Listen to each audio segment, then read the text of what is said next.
10, 9, 8, 7, 6, 5, 4, 3, 2, 1.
Igreja que ora.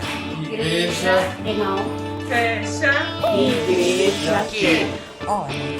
Igreja Que não fecha. Igreja Que ora. que não fecha. Igreja que Ora.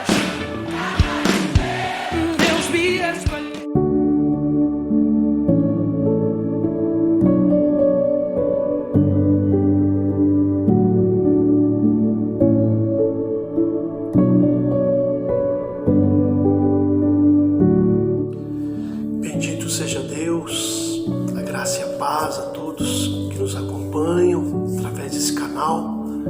Que Deus esteja abençoando a sua vida. Nós queremos estar meditando na palavra de Deus, nesta feita sobre o seguinte tema: perfume de Cristo. Perfume de Cristo. O texto que eu leio da palavra de Deus é 2 Coríntios 2, 14 e 15. Segundo aos Coríntios 2, 14 e 15. Quero ler aqui 3 traduções.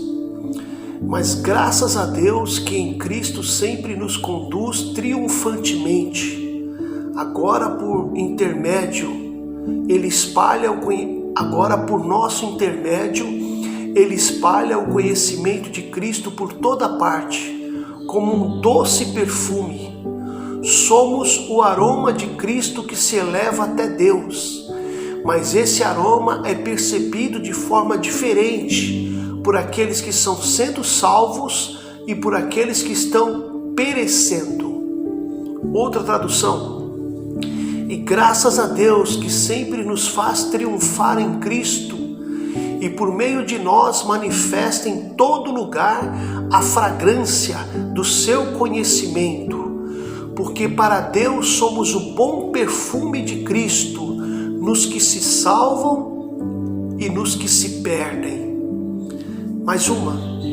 Mas graças a Deus porque seguimos a carreira triunfal de Cristo, e seja por onde for que passemos, se espalha o perfume do conhecimento do Evangelho por meio de nosso testemunho.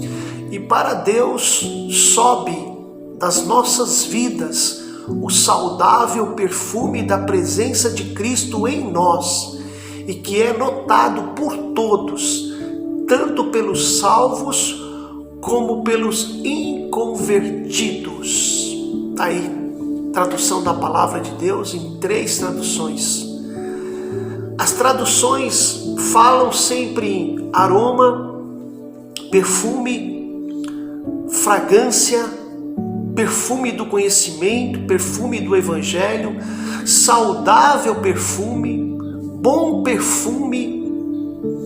E o fato é que, independente do nome que se dá, o texto fala pelo nosso intermédio que há um espalhamento deste aroma, um espalhamento deste perfume, desta fragrância às pessoas. Esse é o fato. Amados irmãos, em pesquisa na web, disse que a origem do perfume é do Egito. O perfume surgiu da necessidade de aromatizar o corpo humano e objetos por maior tempo. Era usado pelos egípcios. Conta-se que os egípcios começaram a usar a perfumaria porque acreditavam que através do cheiro produzido pela fumaça, as suas orações chegariam mais rápido aos deuses. Durante os rituais, eles tinham o costume de queimar madeira, especiarias, ervas, o que deu origem a uma espécie de incenso, de perfume. Cleópatra apreciava muitíssimo a perfumaria e ela utilizava esses cheiros para perfumar o ambiente quando estava à espera dos seus amantes. Desta forma, a fragrância também era associada à sedução. A palavra perfume vem do latim perfumum, que significa através do fumo, através da fumaça. A arte da perfumaria também existiu na Índia, onde foi aperfeiçoada. Embora a origem dos perfumes esteja no Egito, foram os gregos que aperfeiçoaram a perfumaria. Diferentemente dos egípcios, eles praticamente inventaram a perfumaria no formato de perfume, criaram fórmula, essência. Assim, não era apenas um ato de queimar ingrediente para liberar as essências. Os gregos extraíam óleos essenciais, criavam pomadas, pastas, ungüentos e assim por diante. Para se escolher um perfume, é necessário saber qual o tipo de fragrância que se encaixam com a personalidade da pessoa. Então, isso de uma forma geral para os irmãos entenderem a origem do perfume. Mas voltando ao texto bíblico, a Bíblia faz aqui nesse texto de 2 Coríntios 2, 14 e 15, três considerações, três verdades. Primeiro, que somos o aroma, somos o bom cheiro, somos o perfume, a fragrância de Cristo que se eleva até Deus. Segundo, que nós espalhamos por todo lugar esse conhecimento, esse perfume. E terceiro, ainda mais que esse aroma é notado, ele é percebido por todos os que nos cercam, sejam cristãos, sejam não cristãos, sejam salvos, sejam não salvos, todos percebem. Então, analisando o texto, nós queremos nos remeter às expressões que o apóstolo Paulo usou para falar a respeito das nossas vidas, da vida da igreja do Senhor Jesus Cristo. Primeiramente, começamos entendendo o verso 14, onde ele fala: graças, porém, a Deus que em Cristo sempre nos conduz em triunfo e por meio de nós manifesta em todo lugar o perfume do seu conhecimento. Veja só, Paulo está falando aqui, primeiramente ele está falando de uma questão muito pessoal. Por quê? É preciso entender que após a ruptura com Barnabé, Paulo rompeu a sua relação com um dos servos, um dos seguidores que estava acompanhando-o, que é Barnabé. Paulo e Silas passaram a visitar então as igrejas nas suas primeiras viagens, depois nas outras, e aí eles pararam numa cidade chamada Troade, que nos dias de hoje é Troia. Eles pararam nessa cidade e Paulo parecia desejar seguir para o norte, para as regiões da Alta Galácia, mas ele recebeu uma visão de um homem macedônio em Troade. Está ali em Atos 16, de 9 a 10. E esse varão que apareceu para ele, falou que era para ele passar a Macedônia e ajudar os irmãos de lá. Está ali em Atos 16, 9 e 10. Então, o apóstolo Paulo, ele vai atravessar muitas regiões pregando o evangelho de nosso Senhor Jesus Cristo.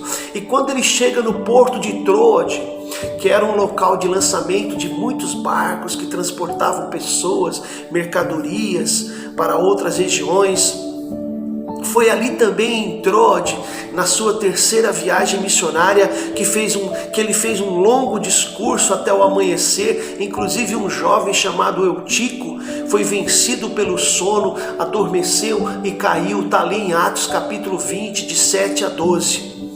Essas questões que envolvem o apóstolo Paulo desde a sua ruptura com Barnabé, porque há muitas vezes divergência entre servos, entre servas, entre líderes, e tudo Deus está conduzindo de forma que o que é mais importante é que o evangelho chegue aonde ainda não chegou, e é isso que a gente tem que destacar.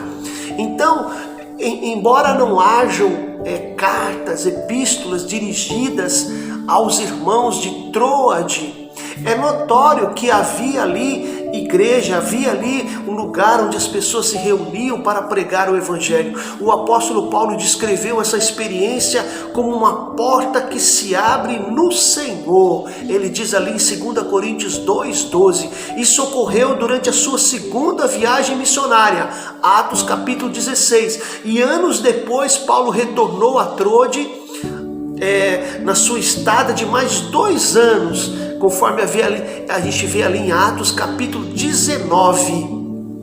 Ora, quando cheguei a Troade para pregar o evangelho, uma porta me abriu no Senhor. Ele diz ali em 2 Coríntios 2:12. Então, uma pequena passagem na epístola ao Timóteo reforça esse conceito ali em 2 Timóteo 4:13. Quando vieres, traze a capa que deixei em Troade, em casa de Carpo, bem como os livros, especialmente os pergaminhos. Nessa história, nas viagens missionárias, o que dá a entender é que o apóstolo Paulo, ele saiu como que apressadamente daquela região de Troade. E ele está falando no texto a respeito desse perfume, desse aroma, justamente nesse particular. Paulo enxerga que mesmo diante das dificuldades que ele passou naquela região, o reino de Deus continuou avançando. Mesmo que ele tenha tido esse embate com outro servo de Deus chamado Barnabé, isso em nenhum momento prejudicou o avançar da pregação do evangelho. Então, quando ele põe essa expressão, sempre nos conduz em triunfo, ele está se referindo a algo conhecido em sua época.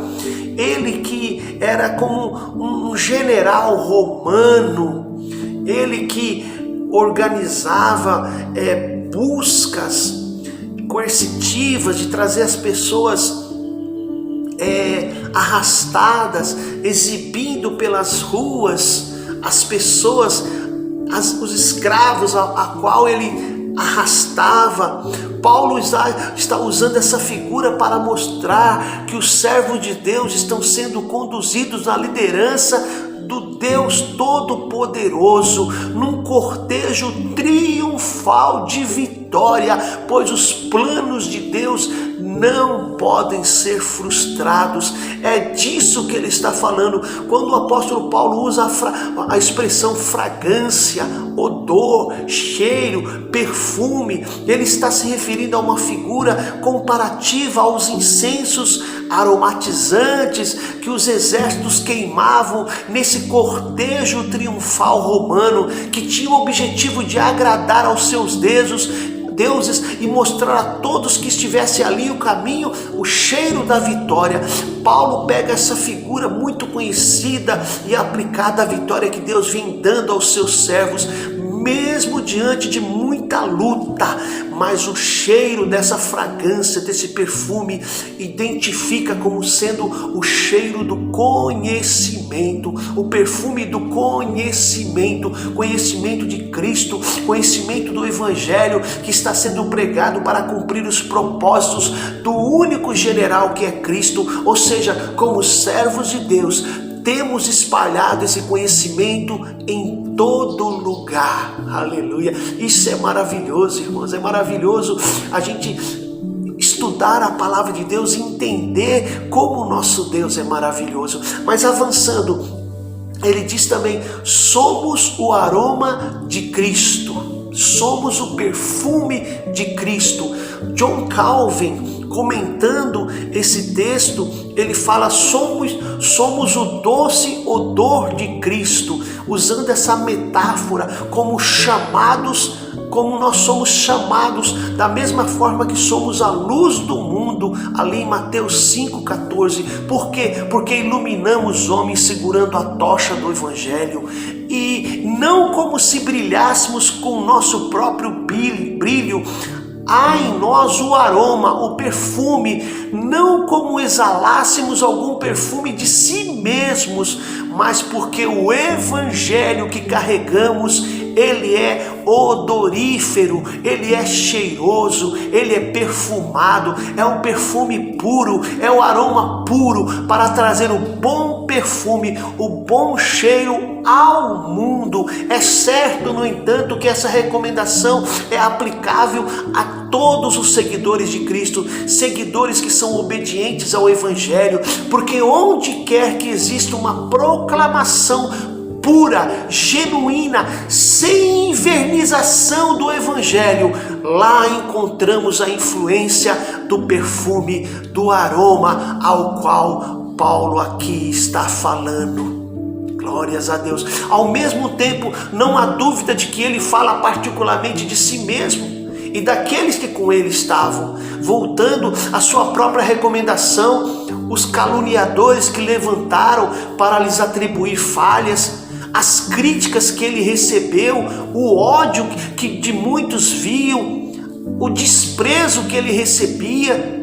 Ele, portanto, responde que os servos fiéis e retos do Evangelho têm um perfume doce diante de Deus, não apenas quando despertam as almas por um sabor saudável, mas também quando trazem, muitas vezes, até o afastamento dos incrédulos, porque o Evangelho não deve ser estimado por esse motivo.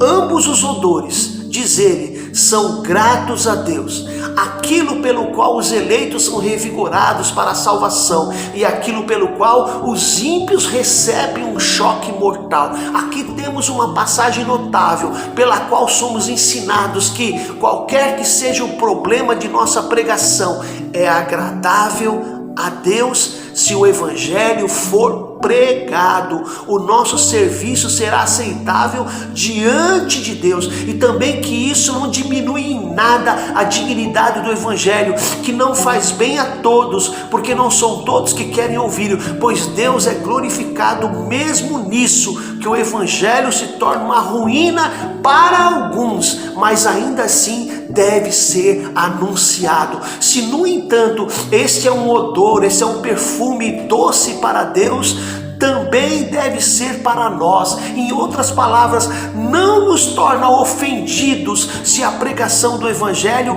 não é saudável para todos, mas pelo contrário, calculemos que é suficiente se promover a glória de Deus, trazendo condenação para aqueles que não querem o Evangelho.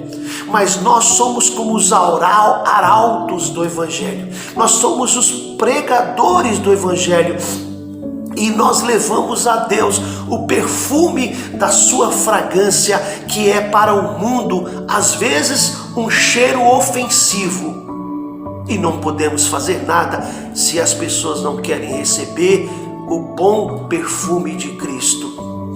O termo aroma, perfume, fragrância é dada à influência do Evangelho em ambos os aspectos. O Evangelho ou salva ou mata. não apenas por seu gosto, mas pelo seu cheiro. O que quer que seja, que o evangelho nunca é pregado em vão, mas ele sempre tem um efeito, seja para a vida, seja para a morte. Mas é perguntado como se isso está de acordo com a natureza do evangelho que o encontramos. Pouco depois, chamando de ministério da vida, 2 Coríntios 3, versículo 6. A resposta é a seguinte: o evangelho é pregado para a salvação.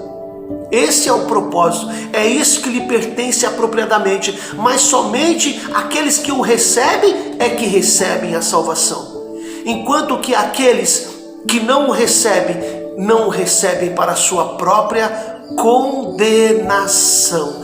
E isso não diz respeito ao poder que está em nós, é o poder do próprio evangelho. Amados, quando a Bíblia nos diz que temos a responsabilidade de exalar o bom perfume de Cristo, está dizendo a respeito do nosso testemunho, que essa fragrância ela é percebida por todos que nos cercam. A nossa vida deve ser atrair pessoas a Deus, e não é preciso fazer muito esforço para caminharmos com Jesus. É possível andar com Jesus e exalar o bom cheiro de Cristo. O contrário que não é possível. Não tem como andarmos com Jesus e não termos esse bom perfume de Cristo em nós. Não há acordo nisso.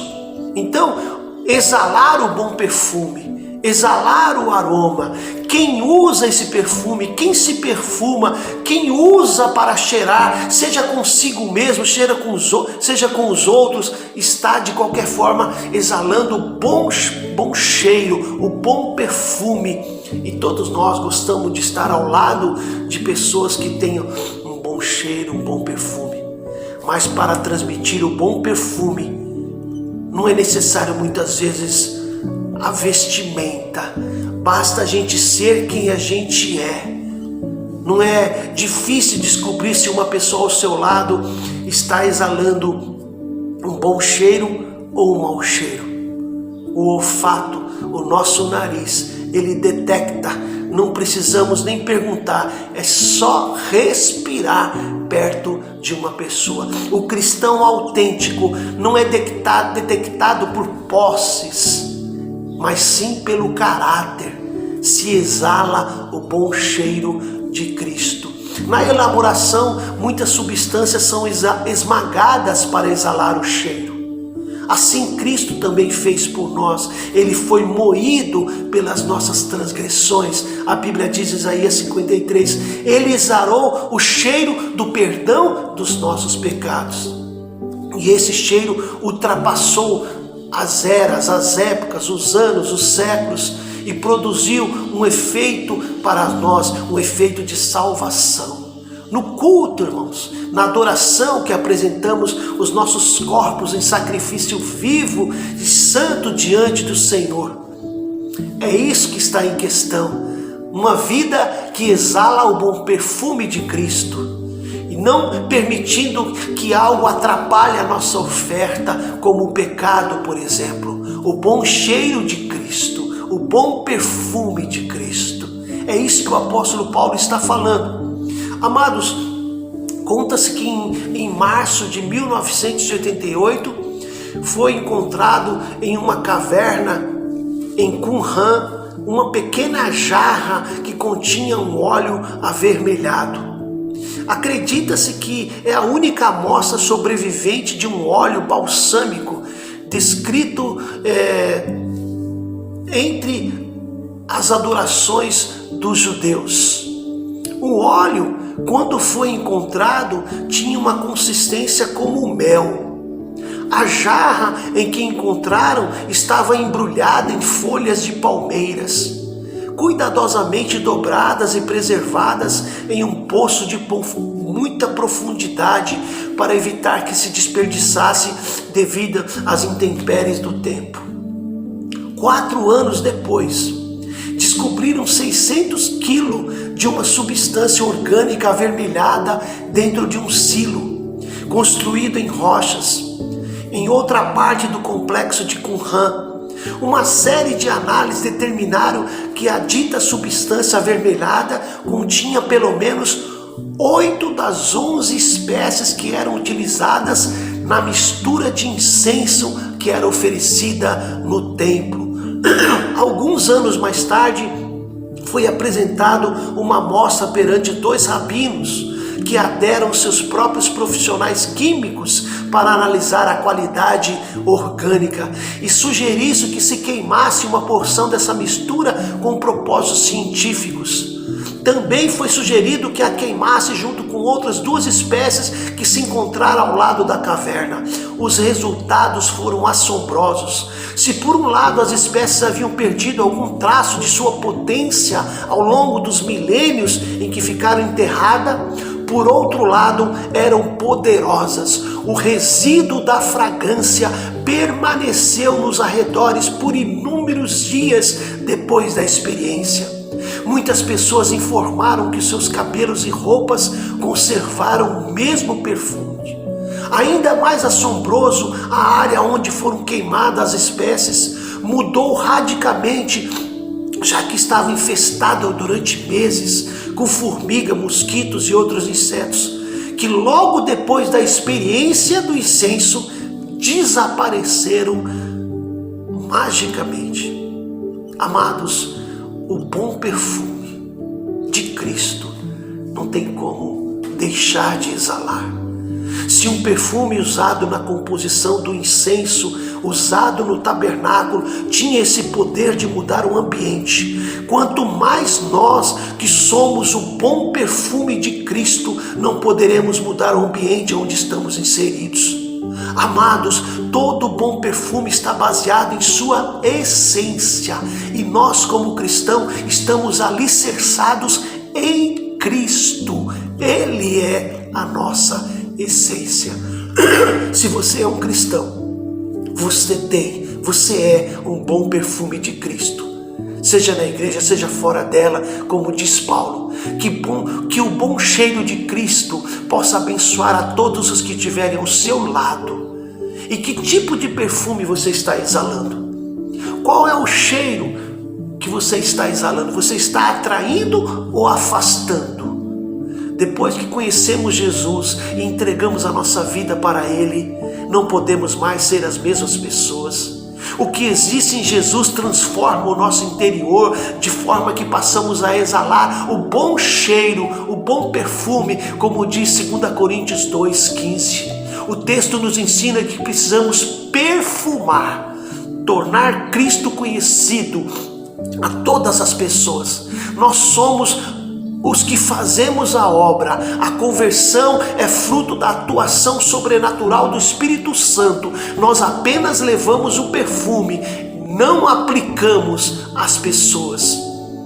Devemos ter cuidado com a qualidade do perfume que levamos às pessoas. Tem muita gente vendendo perfume falso, pirateado, perfume falsificado, corrompido, e tem muita igreja se entregando um evangelho que certamente não é o evangelho puro de Cristo.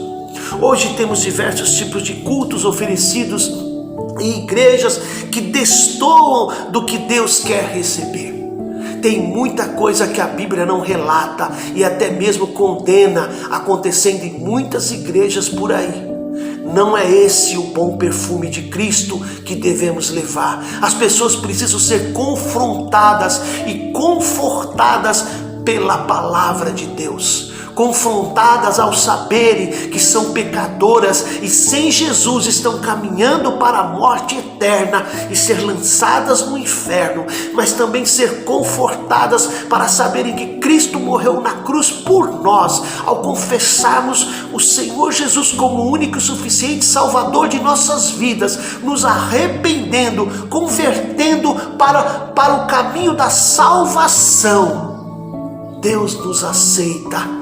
E devemos nos lembrar mais uma vez que é o Espírito Santo que convence do pecado, da justiça e do juízo. A nossa missão é espalhar o perfume de Cristo a todas as pessoas. Muitas vezes não saímos sem levar o nosso frasco de perfume no bolso. Isso é um erro. não podemos sair sem o nosso frasco de perfume. Viva o Evangelho, permita o aroma, o bom perfume, a fragrância de Cristo ser exalada através de você. E eu termino com o texto de Levítico 2, versículo 9. Da oferta de manjares tomará o sacerdote a porção memorial e a queimará sobre o altar, e a oferta queimada de perfume agradável ao Senhor será. A oferta sobre o altar são as nossas vidas. O perfume agradável é a nossa missão com a ajuda do Espírito Santo. Assim, meus amados, concluímos essa figura que Paulo usou sobre o aroma, sobre o perfume de Cristo. Nosso Deus é um Deus de triunfo. Ele está triunfando, ainda que nós, os seus servos, estejamos passando por lutas e batalhas que parecem indicar que não seremos vitoriosos. No final, cada um de nós, servos do Deus Altíssimo, cumpriremos a nossa missão de sermos o bom perfume de Cristo, espalhando o conhecimento do Evangelho aonde quer que seja. Assim, a vitória do Senhor será completa e plena sobre os seus inimigos, e a salvação de seus servos também será plena, com cheiro de vitória aos que forem salvos, porém com cheiro de derrota àqueles que resistirem ao Evangelho. Meus amados, o perfume de Cristo está em nós, não tem como não sentir o cheiro, a presença de Cristo. Ele é tudo em nós. Graças a Deus. Deus abençoe a sua vida. Um forte abraço. Até o nosso próximo encontro, com a permissão de Deus. Amém. Graças a Deus.